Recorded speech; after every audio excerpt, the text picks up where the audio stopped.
The initial revenue impact will be around 11.7 billion pesos in 2023 alone. A Business World economist has backed President Ferdinand Marcos Jr.'s push for a tax on digital services. So the digital tax can help, but the amount, as you said, is 11.7. That is not sufficient, and some other taxes would have to be introduced. My point is, the digital taxation might not be enough, and in this regard, we are proposing, and in fact, the Department of Finance likewise has proposed other tax measures that can be done, which will not impede growth.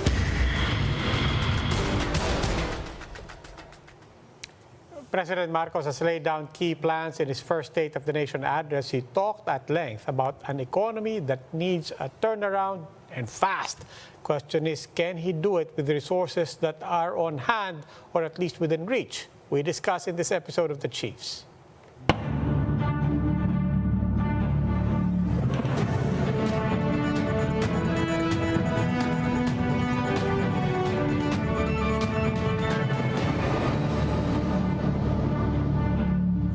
Welcome to The Chiefs. Ako po si Robbie Alampay. Kasama ko po dito sa studio, Ed Lingao of One News. Tapos mamaya po sasamahan din tayo ni Ami Pamintuan ng Philippine Star. Chiefs, Ed. Good evening. Magandang gabi. Okay. Happy Tuesday. Anong binabantayan natin balita? Well, of course, continuation ng SONA discussions. A lot of people are weighing in on what was said and what was not said yesterday. And maliban doon, and we will be going into later, maliban doon, naglapse into law ang vape bill, which was being opposed by a lot of health advocates, including the DOH and the FDA. But in effect, what does that mean? Pagka naglapse into law, what essentially was the big concern with the vape bill? I think a big or now the vape law. Yeah. I think a big, ito kasi, for example, the FDA was saying that the vape bill is not a health measure as was being propounded by its proponents. Supposedly, in regulating vaping, it would help prevent the spread of vaping habits. Well, apparently, they would have hoped. Yeah. Apparently, apparently, the FDA and the DOH, among other agencies, they think that in recognizing vaping, it's actually encouraging more people to do it. No, it's essentially setting it apart from tobacco products, which is more regulated, both in promotion and in distribution. Anyway, we'll probably have to devote an entire episode to that, to talk about it. But for now, gaya na nga sabi mo, tuloy natin yung usapan tungkol sa SONA kahapon. And here to give us her assessment of the President's State of the Nation address, economist and author, Professor Winnie Monsod. Good evening. Welcome back to The Chiefs, Professor Monsod. Hi, Robbie. Hi, Ed. Magandang gabi, ma'am. Magandang gabi po. And ma'am, alam niyo naman, the last time you were here, you said nga, one thing is we're all still waiting for the details on his program.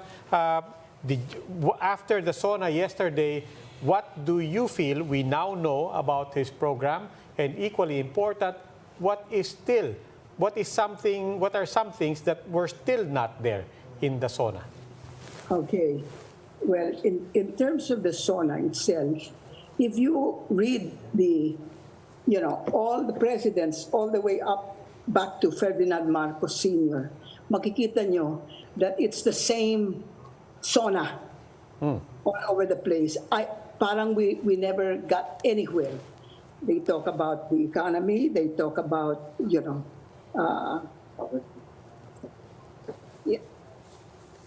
security, peace and order, agriculture, industry, etc. It all sounds beautiful. Then you to compare it with what they finally accomplished, and there is a whole different story. So, yung SONA, talk the talk. Ngayon, kailangan pagtignan natin kung mawo-walk the walk siya. Okay. The point is, I'll tell you what's good about that SONA. That SONA was good because it's the first SONA I ever heard that even referred to a Philippine development plan. So I think he is going to keep hew to that plan. The first one that ever mentioned, except for his father. His father talked about a 4-year development plan, and which he said was being finalized as he spoke about the SONA, and his son said the same thing about the Philippine Development Plan, which will be finished by December, which will come from 23, the 6 years from 23 to 28, di ba? Yeah. All right. So, at saka yung SONA niya, it was very, very close to what his father did. He was very technical, very specific, what laws he wanted, etc. Parang ang kinopia, but he used as a role model his father's SONA. And it was good because his father's SONA was very good. All right? Okay. So I mean, except the only difference between him and his father's SONA, kasi si President, this President, si BBM, may problema siya. He's between a rock and a hard place. He could not be critical of the previous administration because he did not really start with what the state of the economy was. Did you notice? Yes. Yeah. All the presidents always said, here's the state of the economy, we have the problem with inflation, we have unemployment, we have this, we have that, productivity went down, etc., etc. Never. He started on with what he was going to do. Did you notice? Yeah. That's because he could not, talagang hindi niya kaya, ayaw niya na, i-badmouth yung kanyang predecessor. And then, he exacerbated that by, in the end of his speech, he said the state of the nation was sound. That is the biggest inaccuracy, the biggest lie that you ever heard. Is the state of the economy sound? Is the state of the polity sound? Is the state of is the social state sound? Education and health? No, they're all in crisis. How can he say even the state of our morality is not sound? So how can he say the state of the nation? But I actually, but Ma'am Winnie, I actually took note of that term because you speak about traditions in SONAs. By traditions, the presidents almost always also say that the state of the nation is strong. And to end with the state of the nation is sound. Isn't that in effect already, wasn't that already a euphemism, in fact, for, as you said, the things that he could not say about the Duterte administration? No, alam mo, Robbie, I just looked at the maiden SONA, the first, the first SONA of the presidents, all of them. All of them started with talking about how bad the economy was. One said it was in crisis, another said it was in shambles, etc., etc. And each president had his own favorite, ang kanyang favorite topic or the thing that he will tackle the most. And BBM and his father talked about agriculture. I think Pinoy talked about agriculture. FBR talked about peace and security, etc. According to what they were facing. But see, BBM did not talk about what, he did not describe the country today. He did not. Yeah. And I think he did not because he did not want to displease. In fact, he was full of admiration in SONA for his predecessor. Okay, that's good. And I felt, because he had a choice to make between being truthful to the Filipino people or being sip-sip to Duterte. And he chose to be sip-sip to Duterte. So and I don't think that's a very good start. Okay. He's going to be willing to gloss over. How can anybody say that the state of the nation is sound. Yeah. Now, given your assessment of the real state of the nation, he did, as you said, give very specific targets, very specific indicators. Whether you agree with it or not, at least he gave us a lot of things. He gave us a lot of things to measure him by.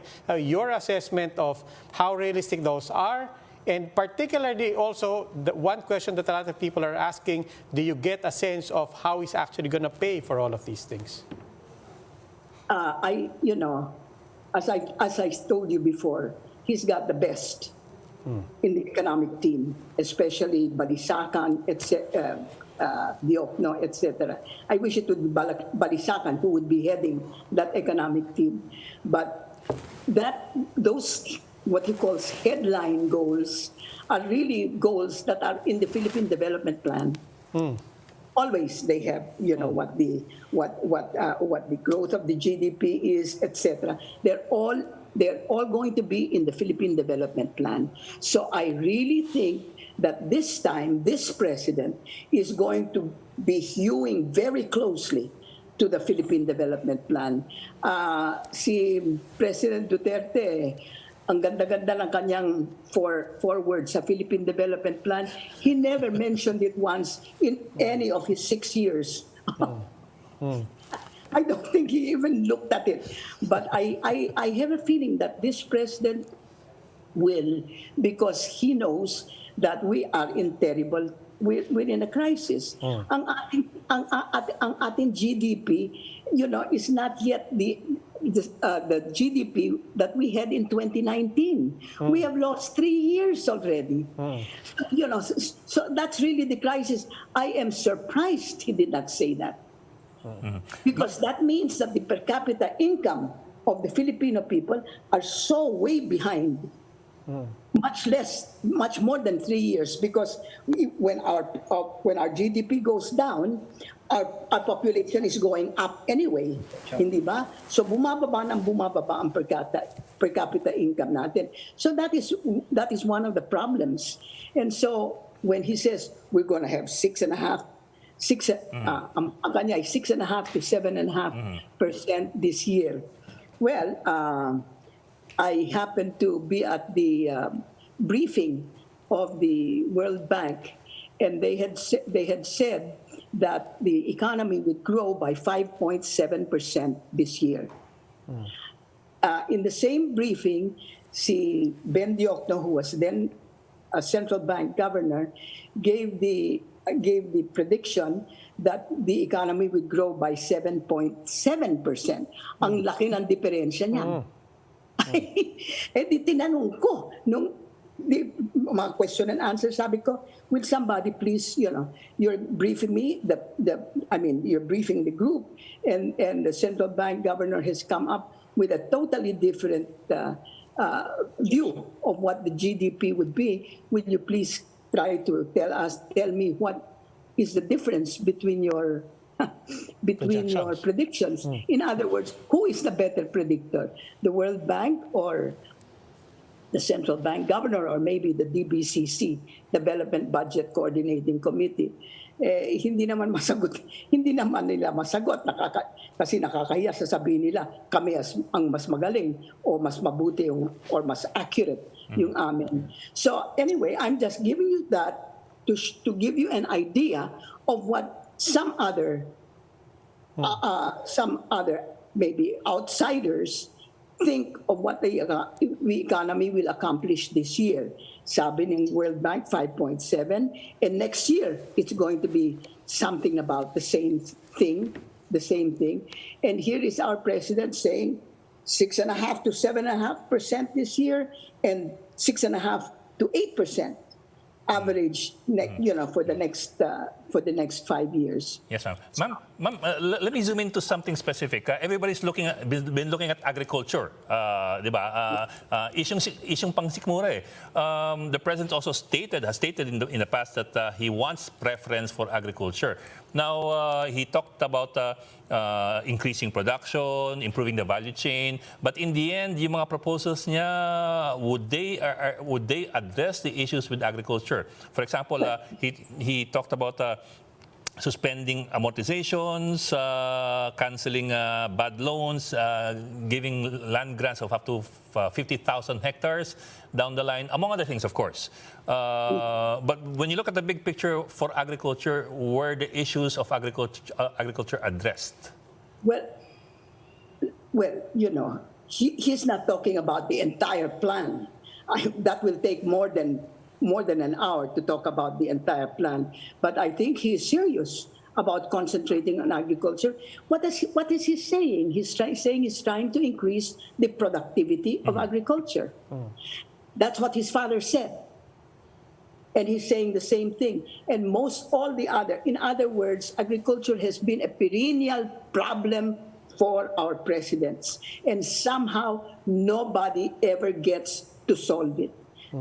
And one of the big reasons is because of agrarian reform, because they say you give the farmer his land and you create an entrepreneur, you create a capitalist. If you give the farmer his land and give him the facilities for credit, etc., which every president has vowed and every president has not fulfilled. Is he going to fulfill it?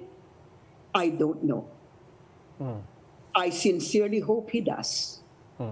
But are you happy with the resources that he appears to be devoting now for agriculture? Whether or not he is able to implement them, are you happy with the plans? Ay, naku. Ang ganda-ganda ng plano niya. Diyos ko naman. Whether he's going to be able to implement is something else. And that depends on what our budget is. And he says he wants to have fiscal stability, he wants to have prudence, etc. He can't have it all. We're either going to have to borrow because we are not going to be able on our own to raise the internal funds. No question about it, because last year the legislature just reduced the corporate income tax. The worst time to reduce it. And they say, it's for the future. Well, yeah, but we've got problems now. We've got problems because the government is earning less than it is spending, much less than it is spending. And so they're going to try to, so I don't know what they are going to do to break the impasse, because you're going to need, they're also saying they're going to have subsidies for, et cetera, et cetera. I think what the president is trying to do is he's going to be targeting the subsidies.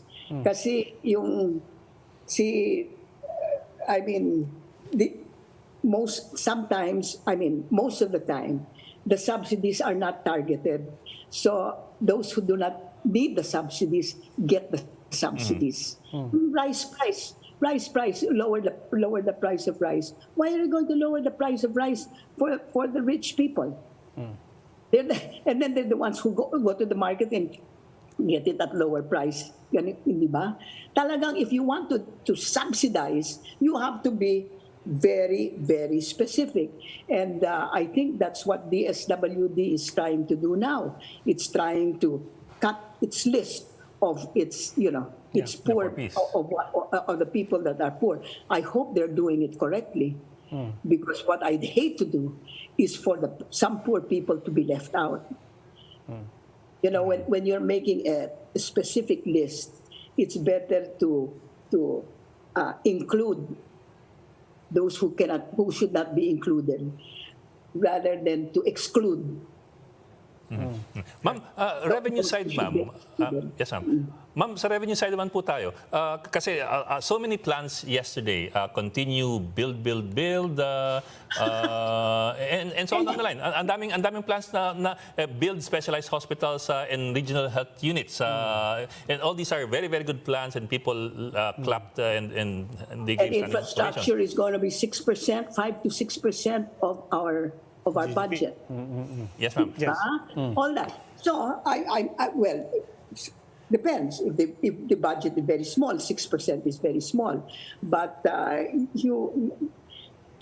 in other words, you are asking me whether there are enough resources Yes, ma'am. to be able to finance, and the answer is no. I mean, given his plans for increasing revenues, you're not going to have enough resources unless your deficit gets larger and larger. But he's got a plan for that, for his deficit getting down to 3% of GDP by 2028. Is it not? So I mean, to be fair to him, that has been the problem of all the presidents. They talk big. You know, they have champagne tastes and they have a beer pocket. And he's saying that what he's going to do is make sure that they're going to, you know, spend more efficiently, etc., etc. Nothing. That's not going to work. Yeah, but beyond trying to be more efficient, there was also a lot of overture to the private sector, revitalizing PPPs, more incentives for PPPs. Every president has said that. Yes, but every is it... single president has said we're going to depend on the private sector. We're going to have public-private partnership, etc. So what? You think the private sector has all that? You know, the private sector only will cooperate in the infrastructure projects, hindi ba? What are we going to do for money for the rest? Okay. Now, where are we going to get money to subsidize the poor? Where are we going to have money to make sure that the poor have food security? That's what he said. That's what the economic manager said. Kaya sinasabi ko, you know, let's not get carried away here. Speaking of efficiency, he talked about using technology, he talked about right sizing, he talked about systems so that not a single peso is wasted. He mentioned all of this without mentioning one word in particular that a lot of people took note of: corruption. As you said, you've gone through... That is the one big gap in the entire SONA.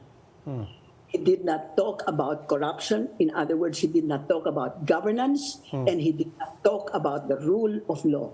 Did you hear anything referring to governance and the rule of law? And one of our problems, Robbie, and I see Ami is here already. One of our problems is that as far as the outside international community is concerned, the rule of law index, the corruption index, our ranking has gone down during the Duterte administration. We are, you know, the Duterte administration has brought down our scores and our ranking in the corruption perception index, which is internationally computed, and we are way down in the rule of law index, both in terms of the scores we have, in terms of rule of law, and in terms of the ranking among countries. We have gone down, and we have not. So we have the World Justice Project, we have the Transparency International, and then we have the World Governance Indicators. We've gone down also. In other words, that, alam nyo, in the past administration, Duterte's administration, governance and justice were the foundational chapters of the Philippine Development Plan. And so the absence of any reference to it by Marcos talagang puts a cold,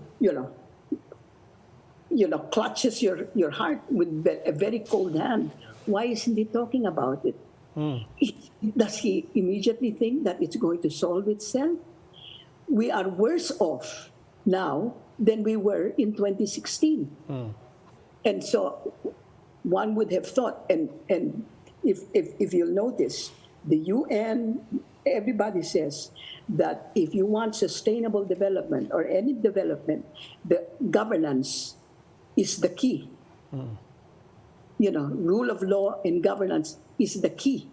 Is the framework that will allow this efficient use of resources, etc., etc. The absence of corruption, because it is corruption that has wasted our sabi nga ng IMF, I think they said, you know, with respect to our Bayanihan improvement program, sabi niya, you know, it was too little and it was very inefficiently implemented. What does that mean? Yeah. So we had very little resources, masyadong maraming wasted. You know, that's their way of saying, God, there's so much corruption. Of course, they cannot say that publicly. Ma'am, can we parse through the 19 priority measures that the President listed down yesterday? So, a number of these are supposed to be revenue-generating measures, if not directly, at least making revenue collection more efficient. But it goes back to the earlier question kanina. The measures that he proposed, are they even enough to raise funds for all the expenses that he's planning? Yeah, here's this one, government right-sizing. Yes, ma'am. Diba? Sabi niya, that is to make things more efficient. But you know, that was in Duterte's Philippine Development Plan, Government Right-Sizing Act. In the 6 years, with all his mga sip-sip congressmen, it did not pass. Even the Land Use Act, for the past, I don't know, ever since I was NEDA head, we always said, you're trying to pass the Land Use Act, hindi mapasa-pasa. And that's what he wants. No excuses for it. That government right-sizing is important. Ma'am, again, let me say that so many presidents ask for a government right-sizing act. We've been discussing some of the things that were discussed, where it fell short. What are some other things that you were hoping to hear that were not there? Well, first, what I was hoping to hear was how we would deal with governance and the rule of law, because we have gone far astray. This country has gone far astray, and since governance and the rule of law are the foundational, gives the framework in which all development plans go, and that is, and Duterte recognized it. That is a very, very important gap, a very important flaw. I hope that NEDA will see to it that somehow it gets back in. That's the only thing that was really missing. Okay. Some people also pointed out, and in a way, a lot of people were giving him credit for a lot of for putting climate change at the center of his program. Really devoted a lot of lines to it. But also related to that, he presented his plans for energy. What are your observations? What are your thoughts, your concerns with regards to the energy plan? Robbie, I will say that I'm glad he's finally thinking, that he is actually thinking of bringing nuclear power, because that's the way to go. Particularly we have a plant there that apparently can be converted for 1 billion pesos. You know that it costs 7 to 8 billion for a plant that size to be built. now. So if that can go, I mean there are so many objections to it, etc. But if that can go, that will be very good. But that he is open to nuclear power for energy, because that is that is not a non-renewable. It's I mean, the people hate me for being open to it. But even in 1986, when we were thinking about the power plant, I said, as long as there are the safety features are there, we should continue with it, because that is a real waste. And we have been paying for that power plant until 2005, and nothing has happened out of it. Let's hope that we can get something out of it. And I think because his father was the one that built it, sure, there was corruption, etc. But that's that's water under the bridge. We're going to shoot ourselves in the foot if we don't use it, if it is indeed usable. And apparently Korea, which has an identical power plant like it, has been using that power plant since the 1980s, and has decided to use it some more. So there's life in that plant. So I think he's done a good job, but he is going to be crucified for it. Okay. Professor Musod, we will have to bring you back when we for sure have that discussion about nuclear power in the Philippines. But for now, unfortunately, we've run out of time. Maraming salamat po. Always a pleasure to have Thank you, here. ma'am. Nice. I'm sorry, Ami didn't say a word. She's coming in the next gap na. In the next gap. Okay, sorry. Okay. Ma'am, parang Nice talking to pag late you. sa klase, hindi ka pwede pumasok hanggang hindi nag-break ang teacher. Ganun ba? Sige pa. Maraming salamat po. Thank you, ma'am. Okay. And we will start up another conversation after the break. Keep it here on One News.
Welcome back to the Chiefs here on One News. The Health Department is projecting more than 19,000 COVID cases daily by August 31st.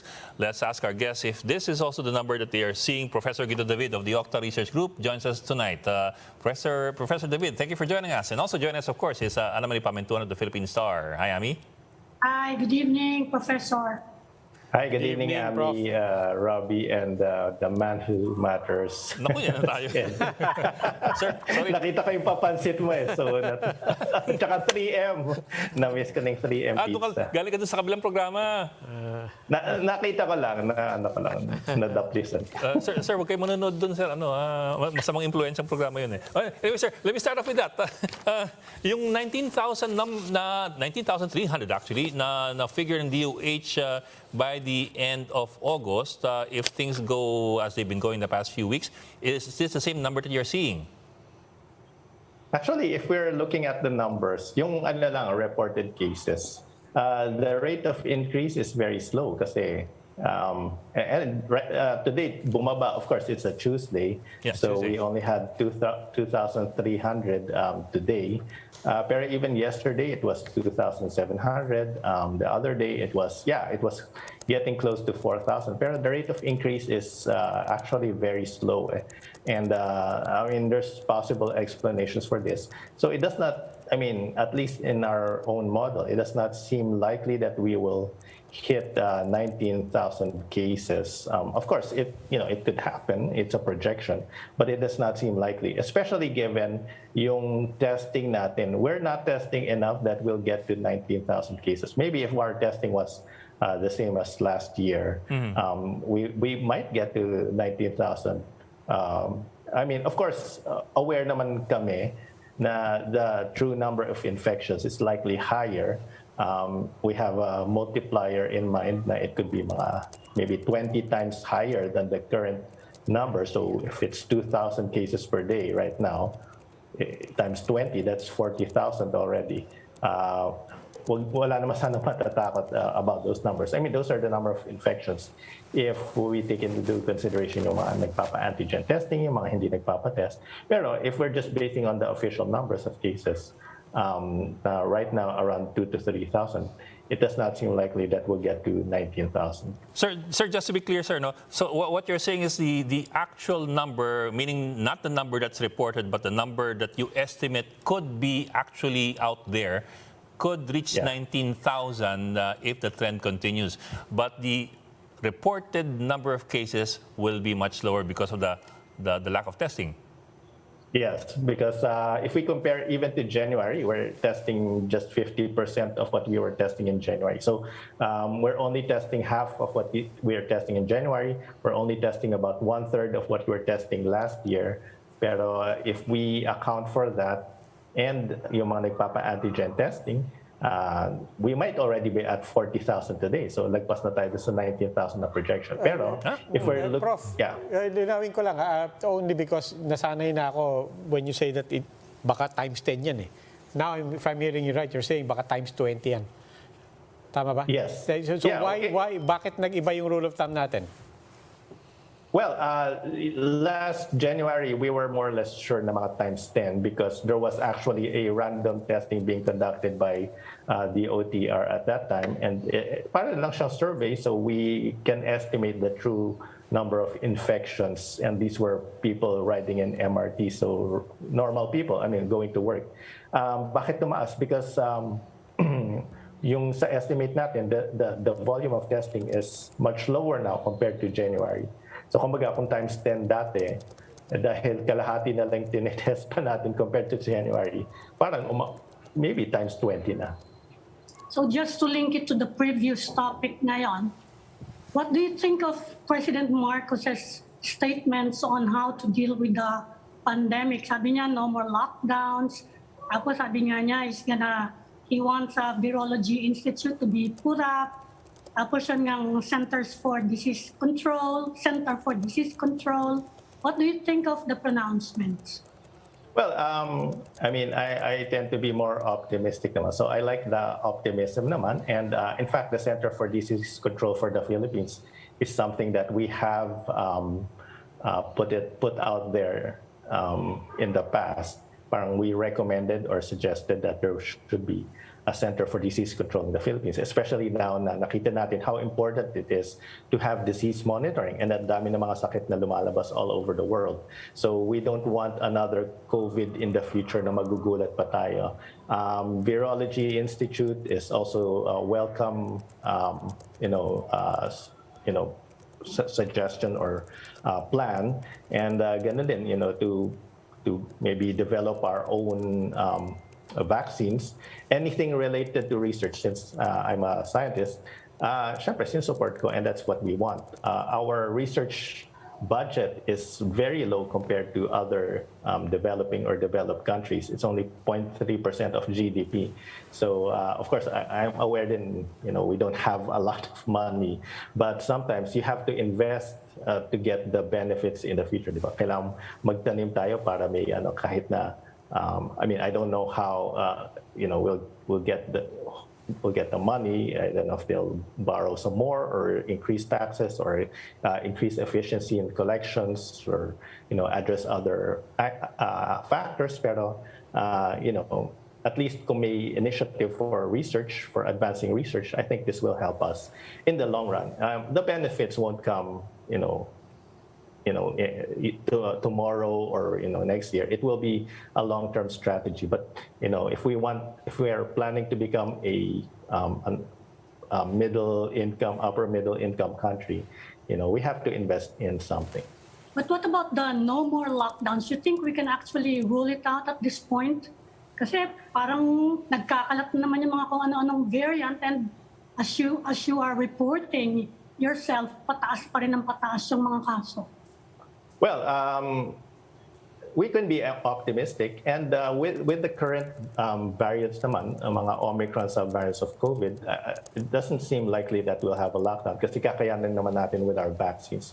But at the same time, I can't rule out the possibility na in the future there might be a more severe form of the virus or maybe a different virus kasi parang ang dami na lumalabas na virus eh. The monkeypox is not something we're afraid of kasi hindi naman siya ganun ka-infectious.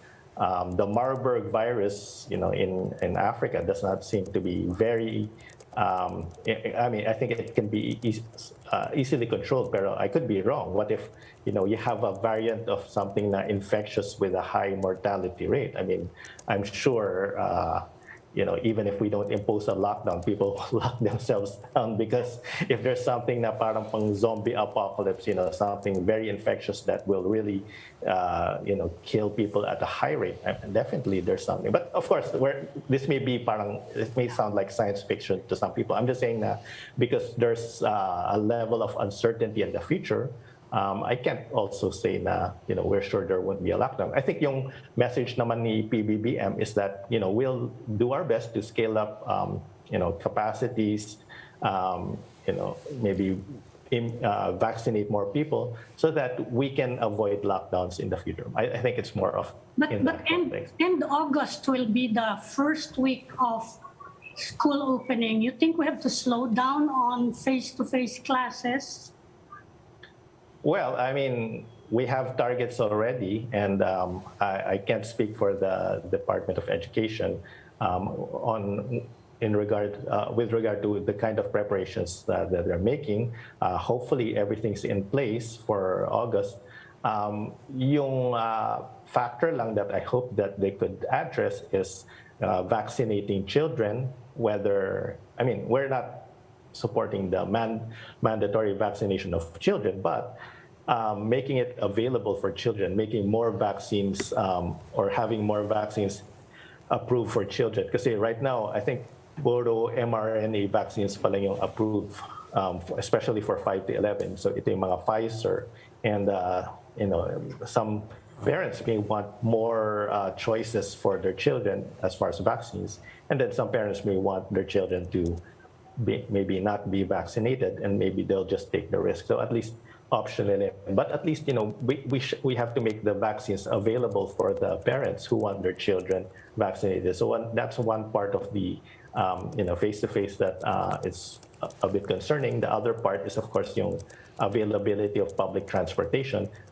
If we get all these children going back to school, lalo na kung sabay-sabay, I think it will be some kind of blended learning din naman. I don't think it's going to be 100% face-to-face. That's just my guess. I could be wrong. Pero, yung public transportation is also something we have to address. I mean, ngayon pa lang, parang kinukulang na yung public transportation sa mga workers. What more kung may mga bata pang bumabiyahin? And that will also, the other sectors of the economy that have been quiet until now, yung related to schools, like yung mga bookstores, yung mga karinderya, yung mga canteens, more workers will be going back as well. So that will increase, the volume of people who will need to use public transportation.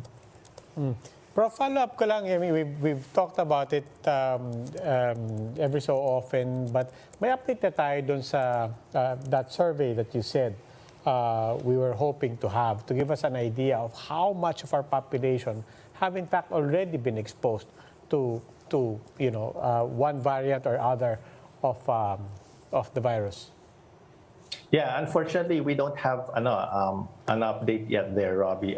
We have to conduct a serology study, and we're hoping to get some funding for that. See, it will take resources to get to that. The other aspect of that, kinausap ko si Father Austriaco, and he said na if we test people for antibodies and they test positive, we actually have no way of knowing if they got the antibodies from vaccines or from exposure, or it could have been both. So, but we can include some kind of survey with that. Na parang if they have antibodies, we can ask them if they were exposed to the virus, assuming they were vaccinated, or maybe if they were not vaccinated. So that could help us, Guru, estimate the percentage of people who have already the antibodies.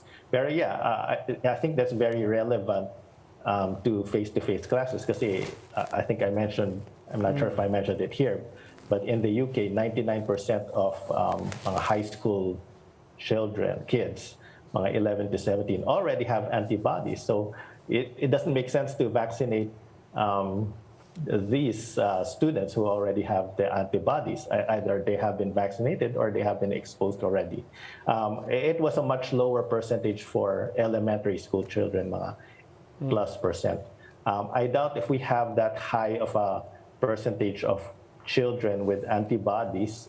But yeah, it would be good to know these things before we, before we go out vaccinating everyone. At least we have an idea who already have antibodies and they have already a level of protection. Speaking of surveys, just on the level of sentiment, because we know that, especially coming from the elections and prior to the elections, Okta also does surveys for sentiments of the public, getting a pulse on how they feel.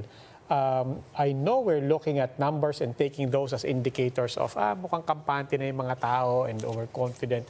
But are there surveys to actually show the sentiment, the confidence, complacency, and basically the overall attitude of people when it comes to COVID at this point? Well, actually, Robbie, we're about to have our next survey this August pa lang. So, but that's, that's one question that I want sana included in the survey. Exactly what you are thinking na, kung kampante na yung mga tao, how do they feel about, the virus becoming endemic, or if they're confident na, will they still continue to wear face masks? In our previous surveys in March, we asked that if they will continue to wear face masks even after the pandemic's over. And a lot of people, majority of the respondents said, yes, they will continue to wear face masks. I don't know if that has changed.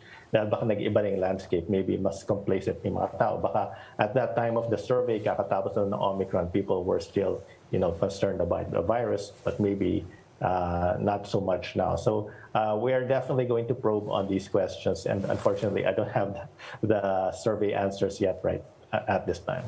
Professor, change topic lang ha, but still on the SONA. Sinabi ni President Marcos he wants more emphasis on STEM, including mathematics, of course. And you are a math professor. What do you think is needed, mga critical for improving mathematics education? Alimbawa, kapareho ko, may pag-asa pa ba ako maintindihan yung mga math? May pag-asa pa ba kami mag-improve sa math? Ganon. Well, of course, they're targeting mga children. Yeah, much younger people. Well, though ano yung kailangan? Anong kailangan? Yeah, it usually starts even sa high school level. And, we added 2 years sa K-12 natin, sa educational system. And I think those 2 years should really augment what students are learning. And to be fair, yung K-12 natin program, I believe the planning was not quite up to that level na, it was well structured and everything. So, for example, maraming schools yung medyo kinakapapa nila yung what to put in the, the last 2 years, the senior high school. So I think we could augment that. And maybe part of the problem is that a lot of high schools are not, they don't have the infrastructure for the additional 2 years. So, but definitely what I'm seeing is a lot of them are actually outsourcing it to the major universities, which actually do have the infrastructure. But I think, we can improve on that. I don't know. It will be under DepEd for sure. It will be part of the high school program. Because it starts from there. Once you get more children interested in STEM, in science and mathematics, then they go to college with that mentality. We have science high schools, and they help or influence children to, undertake STEM. And the number of science high schools has increased. But I think, more schools could put emphasis on that. Pero what about the mode of teaching itself? Kasi there are observations na masyado daw abstract yung pagtuturo ng math. At dapat daw medyo i-apply to ordinary life. Is that correct? I'm not an observer of education in elementary. Pero tama ba? Tama yun, Emmy. When I teach me as a math professor, when I teach younger undergraduates or even high school, when I teach numbers like multiplication or addition, I always use money as an example. Kasi napapansin ko, when it's money, mas naiintindihan ng mga students, hindi sila magpapalugi, or they can compute, they can add, they can subtract. Alam nila, hindi sila magpapalugi. But if it's not money, it becomes more abstract. So usually I relate it to money. So that's just one example of making it, something that students can more easily relate to, and there should be more activities that will help them, build on that foundation instead of, just teaching traditional classroom style. Okay. Professor Guido David of Okta Research. Maraming salamat. Thank you, Professor. Thanks, sir. Thank you, Amy, Robbie, and Ed. And that's it for the Chiefs. We hope what was discussed will keep the conversation going. I'm Robbie Alampay. I'm Ami Pamintuan of the Philippine Star. I'm Ed Lingao, and we are One News, all sides, all the time.